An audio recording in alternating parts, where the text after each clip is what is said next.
রাধে রাধে। আজ আমরা শুনব এমন এক কাহিনী যা আমাদের জীবন দেখার দৃষ্টিভঙ্গি বদলে দেবে। আমরা ভাবি ঈশ্বরকে দামি গয়না বা রাজকীয় ভোগ দিলেই তিনি খুশি হন, কিন্তু একবার শ্রীকৃষ্ণ এক রাজকুমারের হীরের মালা প্রত্যাখ্যান করে এক দরিদ্র বালকের দেওয়া এক মুঠো নোংরা মাটি পরম তৃপ্তিতে গ্রহণ করেছিলেন। দ্বারকার প্রাসাদে একদিন শ্রীকৃষ্ণ বসে আছেন। তখন এক ধনী রাজকুমার এলেন কৃষ্ণের জন্য এক বহুমূল্য হীরের হার নিয়ে। রাজকুমারের মনে প্রচণ্ড অহংকার ছিল যে তার মতো দামি উপহার আর কেউ দিতে পারবে না। তিনি বললেন, প্রভু, এই নিন পৃথিবীর শ্রেষ্ঠ রত্ন। কৃষ্ণ সেই হারটি নিলেন ঠিকই, কিন্তু তার মুখে কোনো হাসি ছিল না। তিনি নির্লিপ্তভাবে সেটি একপাশে রেখে দিলেন।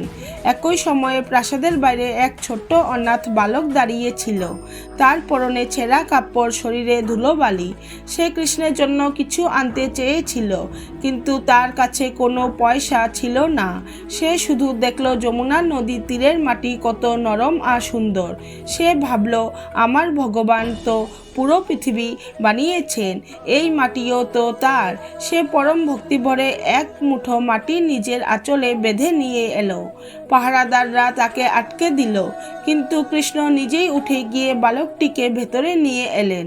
বালকটি ভয়ে কাঁপতে কাঁপতে তার আঁচল থেকে এক দলা মাটি কৃষ্ণের হাতে দিল। উপস্থিত সবাই হাসাহাসি শুরু করলো। মাটি কি কোনো উপহার হলো? কিন্তু অবাক কাণ্ড, কৃষ্ণ সেই মাটি হাতে নিতেই তার চোখে জল ছলছল করে উঠল। তিনি সেই মাটি নিজের কপালে ছোঁয়ালেন এবং বললেন, আজ আমি তৃপ্ত। রাজকুমারের হীরেতে দম্ভ ছিল, কিন্তু এই বালকের মাটিতে আছে নিঃস্বার্থ ভালোবাসা। যে আমাকে ভালোবেসে মাটি দেয়, আমি তাকে বৈকুণ্ঠ দিতেও দ্বিধা করি না। মুহূর্তের মধ্যে সেই মাটি ঢেলাটি এক উজ্জ্বল স্বর্ণপিণ্ডে পরিণত হলো। এই কাহিনী আমাদের শেখায়, ঈশ্বরের কাছে বস্তু নয়, হৃদয়ের আন্তরিকতা গুরুত্বপূর্ণ।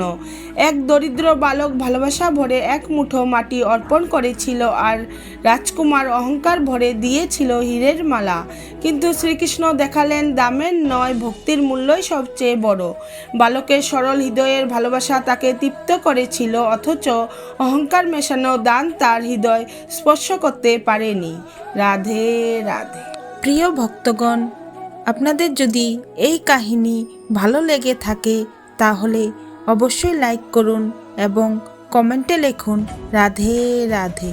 এবং এমন আরও ভক্তিমূলক গল্প পেতে আমার চ্যানেলটি সাবস্ক্রাইব করুন।